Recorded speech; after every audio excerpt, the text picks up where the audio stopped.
Ladies and gentlemen, high school football is here. We are here for the first of 3 End Zone preview shows. We're calling it a 3-day extravaganza. Alongside my partner in crime down in the end, Tommy Lopez, the 1998 graduate of Calhoun Academy, Adam Gore, the 2001 graduate of Pontotoc High School, Braden Bishop.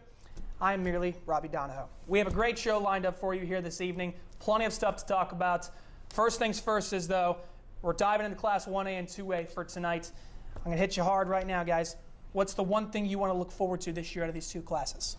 I'm just looking for a really good competitive year out of these 2 classes. There's going to be a lot of teams, I feel like, that may not be the main names, if you will, that we've used to see in these divisions step up and really start to make a name for themselves and maybe start to become a household name in these divisions as well. Braden, what are you looking forward to in these classes this year? Well, we know a lot of names from last year, and I'm going to kind of reiterate what Adam's talking about, but want to see some folks step up that's maybe had a good transition year last year, and they're kind of frothing at the mouth right now, ready to go at it.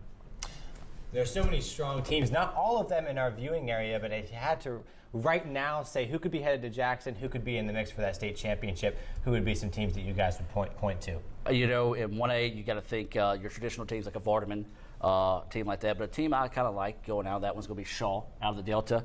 2A, you know, right now it looks like a race in that very tough Region 4. We'll talk about that here in a moment, yeah. Yeah, most definitely. So, you know, look for some of those guys. What about you, state champions that you guys you're just looking at right now? Just give me a broad brushstroke here. I like French Count.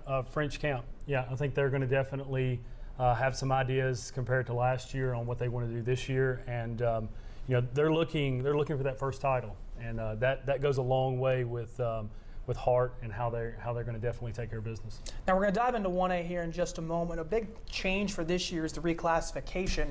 It's just completely jumbled things up where we've got area teams at Class 1A in the north and in the south. So that makes things interesting where we could see 2 area teams in the state championship game from Class 1A this year. Absolutely, and that would be great for you guys. Oh, absolutely, sure. Let's say 2 birds, 1 stone. But yeah, you know, every year whenever things get jostled around a little bit more, it does seem to make things interesting. You have teams come down from 2, go up from 1 to 2. So when you look at things like that, you know, it's going to be interesting to see how the North and South shape up this year, because a lot of times you're used to hearing teams in the North actually be a South team this year.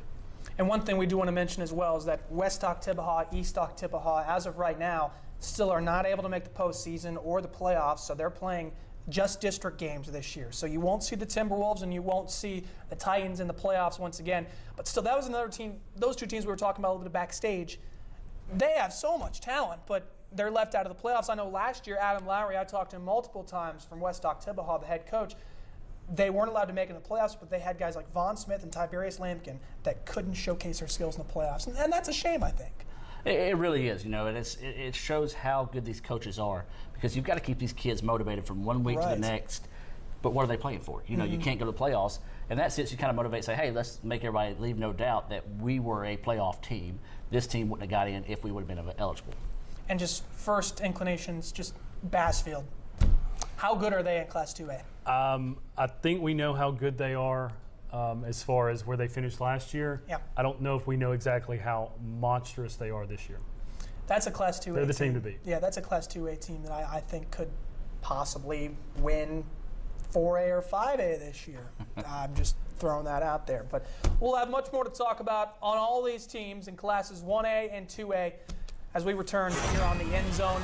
We're kicking things off in 1A when we come back. Can French Camp make it back to Jackson? Panther Nation has their eyes set on Veterans Memorial Stadium. There's teams ahead of them, though. Vardaman, Nanawaya, Hamilton. I haven't talked about them. They're dropping down to 1A, and got to keep an eye on Knox Painter. As we mentioned, it's a different league this year. North versus South. We could have an all-area state championship game.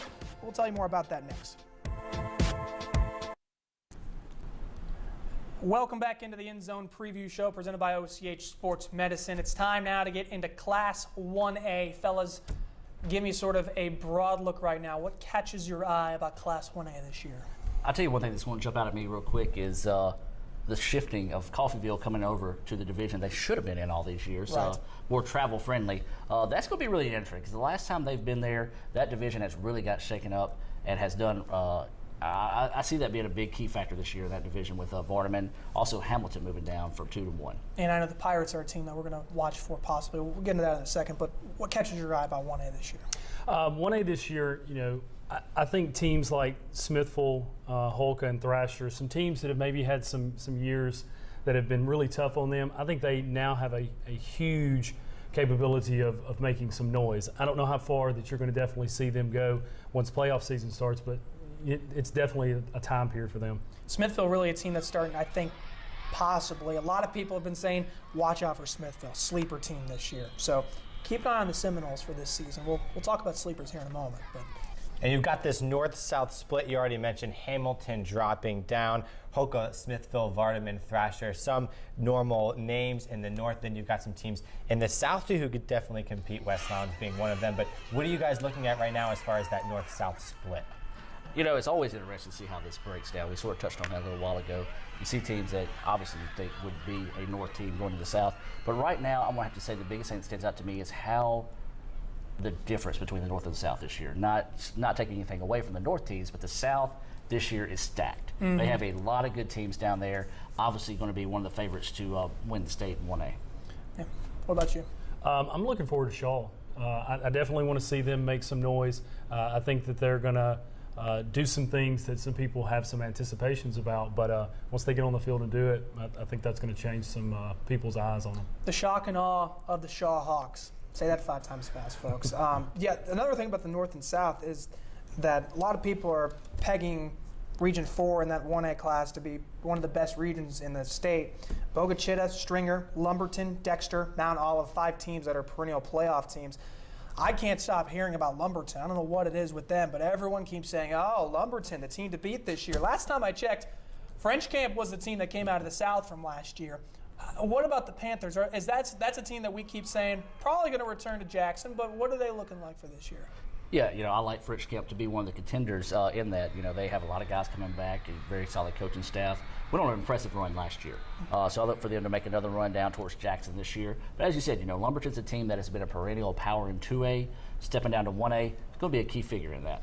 And Knox Spader's a team that everyone wants to keep talking about, but no one mentioned that last year they led in the fourth quarter against Stringer, and Tevin Moore ran through them and ended up beating them in that game. So Knox Spader, a team that can make it back, yes or no?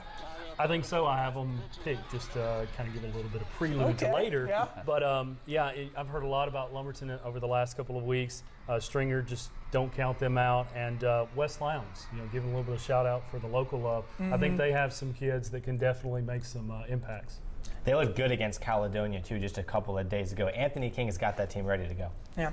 Okay, let's jump into sleepers now. Teams that were maybe off the radar a little bit that you may want to keep an eye on. Sleepers for this year from Class 1A. Who are you looking at? You know, I've got Hamilton as one of my sleepers in that situation, and we'll talk later on a little bit more on that. But I really like Hamilton coming down. They've got I believe a transfer in from Australia. That sounds right, yeah, yes. I believe that's right The there. quarterback. Yeah, the quarterback. So that, you know, it's always going to be interesting when you have a kid like that coming in. But also go with Coffeyville and Coldwater. Moving into this region could shake things up a little bit, but I really like Hamilton as my sleeper there in 1A. What about you, Braden? What do you got for sleepers? I like Vardaman. I like Coldwater. Smithville just sticks out to me, and that's one that I mentioned just earlier. I think that a lot of emotion over the last couple of years can definitely win a couple of games that you may not, quote unquote, supposed to win.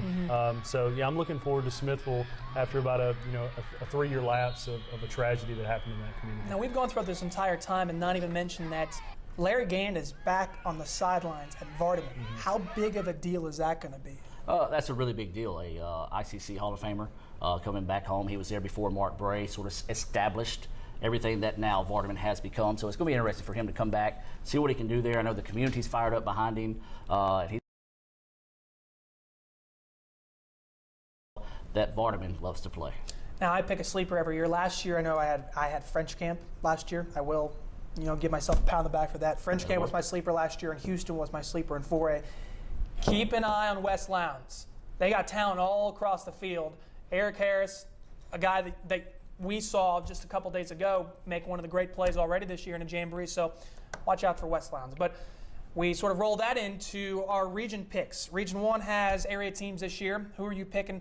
I'm going to start on the end there. Region 1, who do you like out of Region 1 this year? You know, honestly, there are a couple of teams that definitely catch your eye. I know we've already talked about Hamilton maybe being a sleeper. I think they're a team that can compete. I think they're my pick from 1A. Okay. Hamilton? He stole mine. I'm actually going with Hamilton this year. Moving down from 2A, they're a team that's had success. They know what it takes to win a football game. Now they're kind of on their competition level versus playing up to 2A. I like Hamilton to sort of come in and shock everybody this year and win that division. Okay, what about you in Region 1? I'm going to go with Smithville. Okay. I've stayed with them so far. Stay with them now. Hey, what about Faulkner? Anyone? Jeremy Lawrence, anyone? Yeah. Okay, real quick, Region 3, who you got? Region 3, it's got to be West Lowndes. We haven't even talked about Nanawaya yet. No, we haven't. Who's made 8 straight playoff appearances, but I still would say West Okay, Lowndes. Nanawaya? French Camp. Pater, Knox Pater. Knox Pater for me as well. We'll talk more about the state championship picks later on in the show. But let's move on down. Well, let's move on up to 2A. We had that coming up next in the preview show.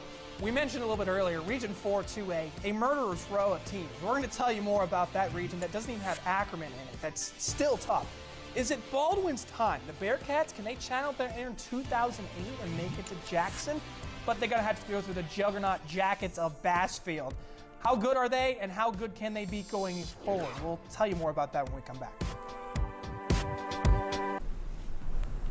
Welcome back into the End Zone Preview Show presented by OCH Sports Medicine. We're into Class 2A now, guys, and the first thing we got to mention is that new reclassification made one region just stand out above the rest, and that's Region 4 2A, Eupora, East Webster, Okolona, Bruce, and Calhoun City.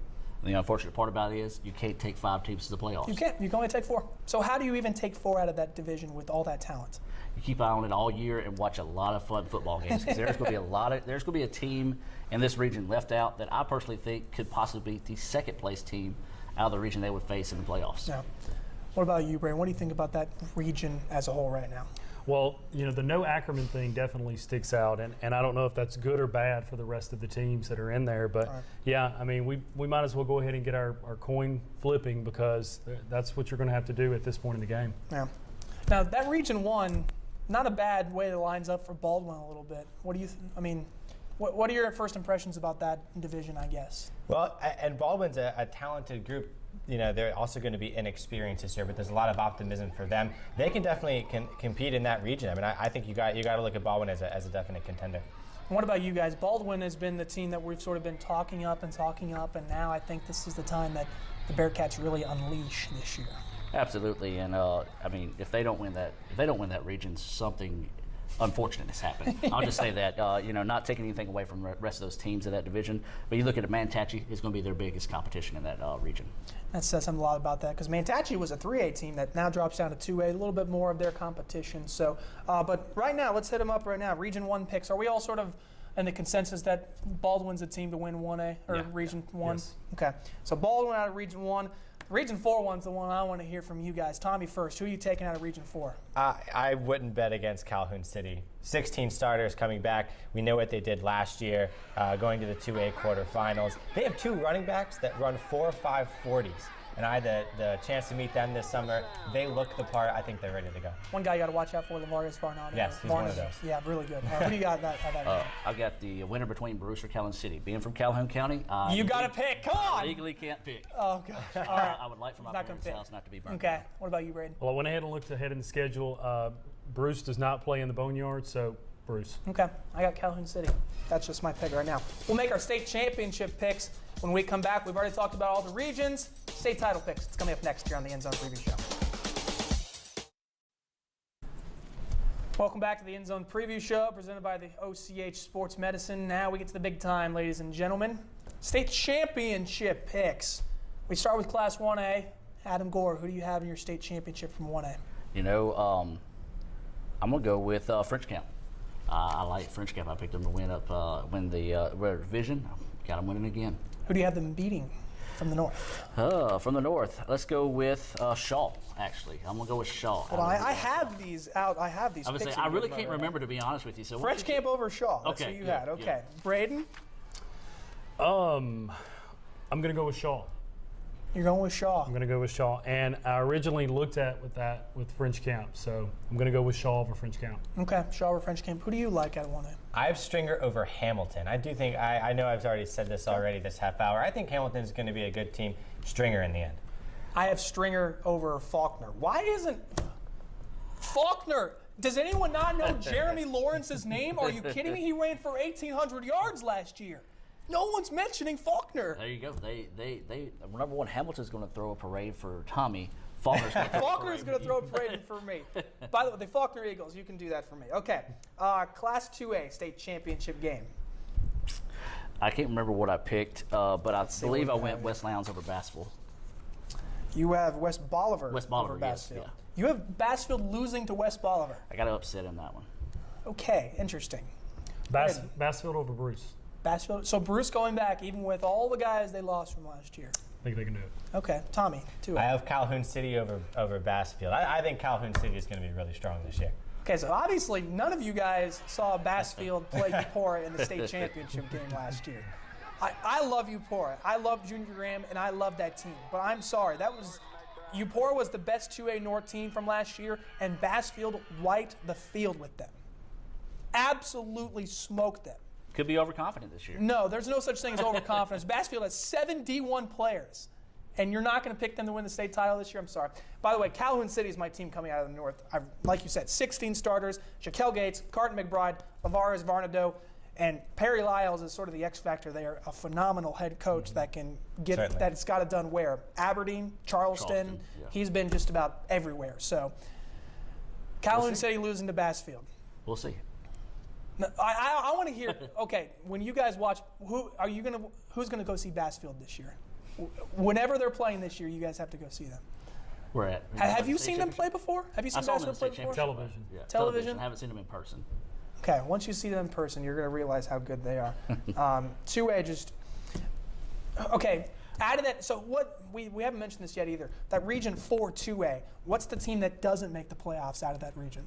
Wow, that's a tough question. You can pick one. I'm gonna go with either Okolona or East Webster. Okay. Maybe Eupora, but Eupora's just got that history behind them that they automatically get in default. Now, we didn't have a chance to mention our sleepers from 2A. What are you guys, real quick, sleepers out of that Class 2A for this year? I'm going to go with Potts Camp. Potts Camp's the team that beat DeSoto Central last year. So I really like Potts Camp to come in and possibly shake up 2A this year. Okay, Potscamp, who do you like out of 2A for a sleeper? I think Okolona can make some noise, but on the other hand, that's that 4-2A that can cause some problems for some other players, other opponents too. You got a 2A team you like, Tommy? Eupora may not be a sleeper, but I wanted to mention them, state runners-up last year. They've had a winning season, I think, every year since '98. I'd like to think Eupora will be in that mix too. Okay, I mentioned West Lowndes out of Class 1A.